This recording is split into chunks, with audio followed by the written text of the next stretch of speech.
Hey, it's Katie, and welcome back to my booktube channel. Today's video is my May wrap-up, and I ended up reading 22 books in May, which is great. Reading is basically my only hobby, and a lot of times I end up reading if I don't really have anything else to do, but this month, for some reason, I was like extra invested in reading. Like every book I picked up, I was so invested in. So I'm really glad that I ended up reading 22 books, and a lot of them ended up being like 5-star reads. So I actually talked about the books I read in the first 2 weeks of May in a video I just recently uploaded, which is my April wrap-up and recent reads. So you can go ahead and check that out. I'll try to link it for you guys. But in this video, I will focus on the ones I read in the last 2 weeks of May. So let's jump into it. The first book I read was The Kiss Quotient by Helen Huang, and I'm so glad I finally read this book.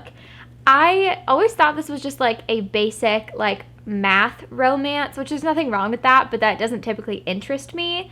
So for some reason I avoided this for years, but this book follows Stella, who has Asperger's, and she's also a woman in STEM, which I love to see in books. And she basically has a lot of money that she doesn't really know what to do with, and her parents keep pressuring her to settle down and be in a relationship, but she doesn't really know how to do that. So she ends up using her money to hire a male escort to teach her how to be in a like physical relationship, basically. So, you know, they work on like kissing and things leading up to sex.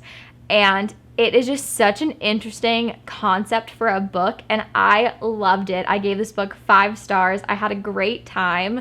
I loved Stella, first of all. I feel like I learned a ton about Asperger's and autism and all of those things because I don't really see that represented in books too often. So I really enjoyed that representation. And then also with Michael, he has some things in his past that we learn about, but also he is just so patient with Stella and so kind and supportive, and I think he's exactly what she needs, and they're just so cute together. And this is also very spicy considering like Stella has a learning curve. It's pretty spicy, and I loved every page. Then I ended up reading a book on my Kindle, which was By a Thread by Lucy Score, and this is Grumpy Sunshine. It's a workplace romance.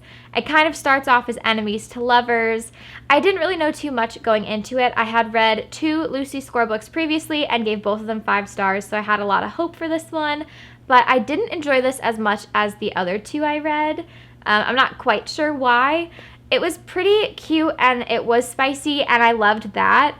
But I don't know. I feel like because of how long of a book it was, I wanted it to be a little bit more of a slow burn, but as soon as they admitted that they found each other attractive, I feel like a lot of that chemistry kind of fizzled out for me. I'm not really sure what happened with that. And also, I didn't really like that he kept trying to fix her problems and like go behind her back to like make decisions for her.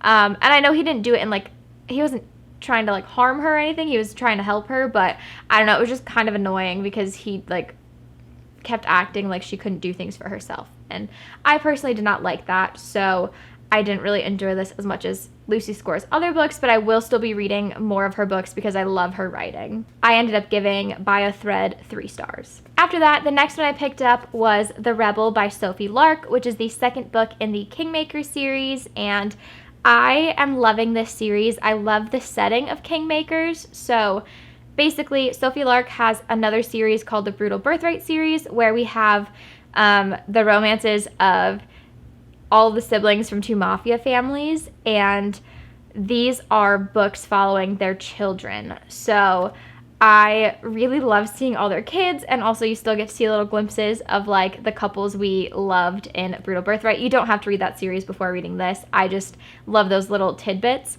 But basically, Kingmakers is like this boarding school academy vibe, but it's for like these heirs to the mafias that are in this world, and it is so like cutthroat and intense, and it's just such an interesting setting. I don't even think I'm doing a good job of explaining it, but It's just so great. And this follows Miles and Zoe. And Zoe is part of this arranged marriage to a guy named Rocco, and he is so like cruel and definitely not somebody she wants to be with.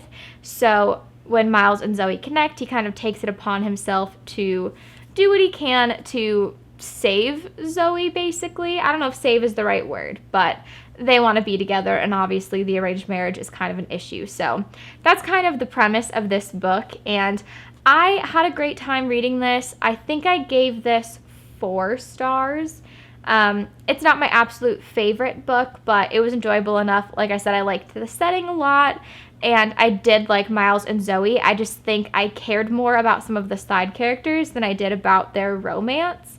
But it was still like a great book to pass the time, and it was really fun. And I love that Sophie Lark has a playlist for all of her books, and that she puts the songs within the text for where you should play them, or like where she imagined them. If I could find one right now, I would show you.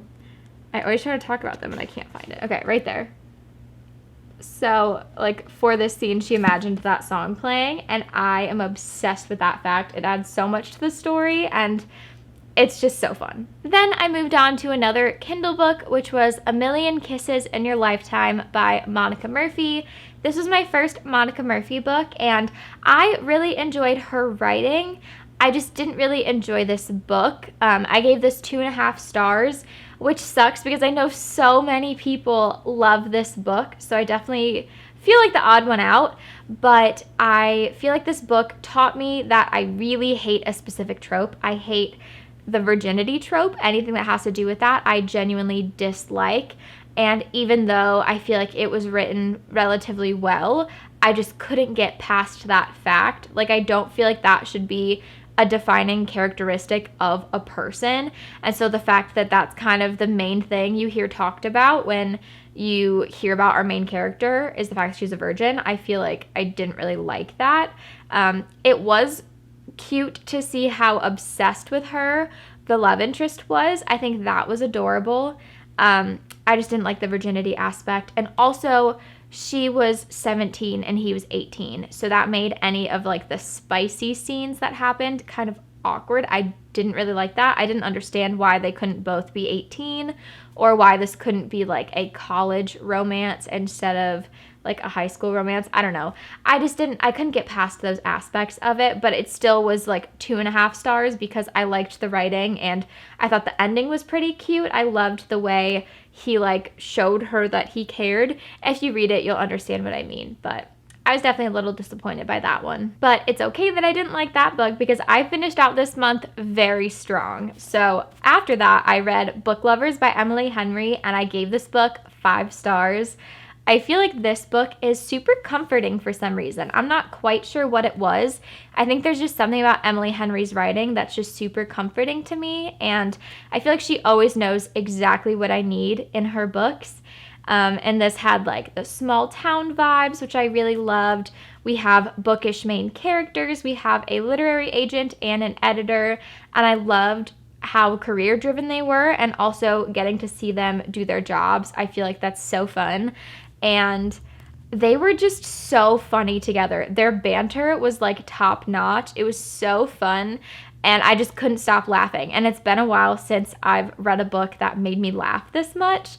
So I just had a great time, and I really loved it. I feel like there's a lot of scenes and quotes that I want to go back and annotate. So that's how you know I had a great time reading it. This next one is another book that will stick with me forever, and that is Still Beating by Jennifer Hartman. Please make sure you check your trigger warnings for this. This book is the darkest book I've ever read, but also one of the best books I've ever read. And it's actually like really tiny, but it's so impactful. And this basically is a forbidden romance because our main character, Cora, gets kidnapped with this guy named Dean, who is her sister's fiance. And they've known each other for like 10, 15 years. I can't remember how long, but it's been a long time. And they've always kind of like pranked each other and like been kind of mean to each other. That's just kind of their vibe.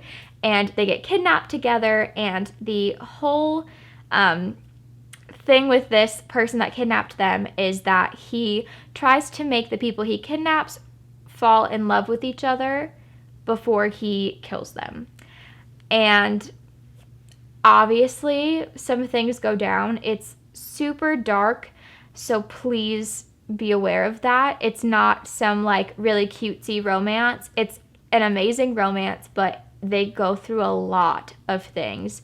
And there's a lot of trauma in here, a lot of trigger warnings. So make sure you look at those before you read this, because it definitely is a lot. I cried a lot of times, but I think it's definitely worth it. This book it just had it had me in a chokehold, basically. That's like the only way I can describe it, from like the first page until I finished it. And I think about this book like every day, and it will stick with me for a long time. Then, because I was feeling some summer vibes, I ended up reading Fable and Namesake by Adrienne Young. I am obsessed with the fact that they make a face. Like, that's so fun.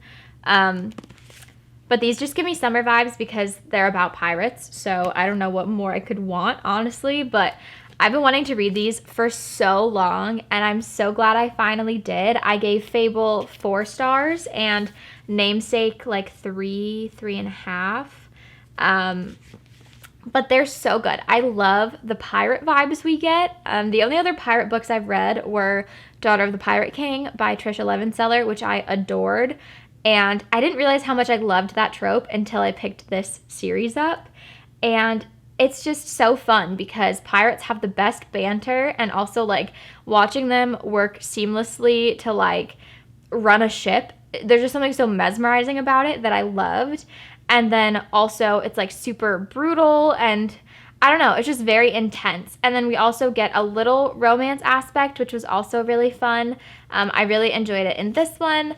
I didn't really like Namesake as much as Fable, just because the whole reason I loved Fable was I fell in love with the pirate crew that she was with, and you don't really see as much of them in this book, so I was a little disappointed with that. And then the romance, you didn't really get too much of it in this book either, so it wasn't as good, but it was still good and definitely worth finishing this duology for. Also, they're just stunning, and I can't stop staring at it. Then I finished out the month of May with a couple books on my Kindle. I saw like one TikTok about this series and had to dive into it. And the first book is called The Predator by Runix. I'm not really sure how to say this author's name. I've never really heard anybody talk about them, but I read The Predator and also The Reaper, which is the second book, and I genuinely could not put it down. This is like a mafia book, basically. And in this first book, it's also like a forbidden romance, and it's just so intense. And I think what I loved about it is that there's so much tension and chemistry between our main characters, but they don't even really touch. Like, it's just a lot of them staring at each other. And I know that's something a lot of people didn't like about this book. A lot of people wanted more smut and like physical touching, but I'm somebody that loves a good slow burn, especially if there's a series. I like it to be drawn out even more. So I loved the fact that they spent most of the book just kind of like staring at each other, and I don't know, I don't think I'm doing a good job explaining their relationship because it's so much more than that. This book is also incredibly emotional and intense, and because it is a mafia book, there's a lot of like brutal things that happen too. But I don't know, there's something about this that was so good, and I loved Tristan and Marana. I don't know how to say her name. Marana. Either way, I loved them together, and they're both badass, and they're both wild cards. Like, you could never figure out what the other person was going to do, and I absolutely loved that. Also, the ending of The Predator was so well done. I would have never expected it to end like that, but it was so good, and I literally picked up the sequel immediately. And even now, my first book of June, I'm reading book 3 in this series because I loved it so much. So I'm really glad that I randomly found a TikTok about these, and I would recommend them if you like mafia romances. All right, those are all of the books that I read in May. Comment below what your favorite book you read in May was. I would love to talk about them with you guys. And if you enjoyed enjoyed this video, please like and subscribe. And if you do subscribe, please click the notification bell so you know when I upload next. Thank you guys so much for watching. I can't wait to see you in my next video.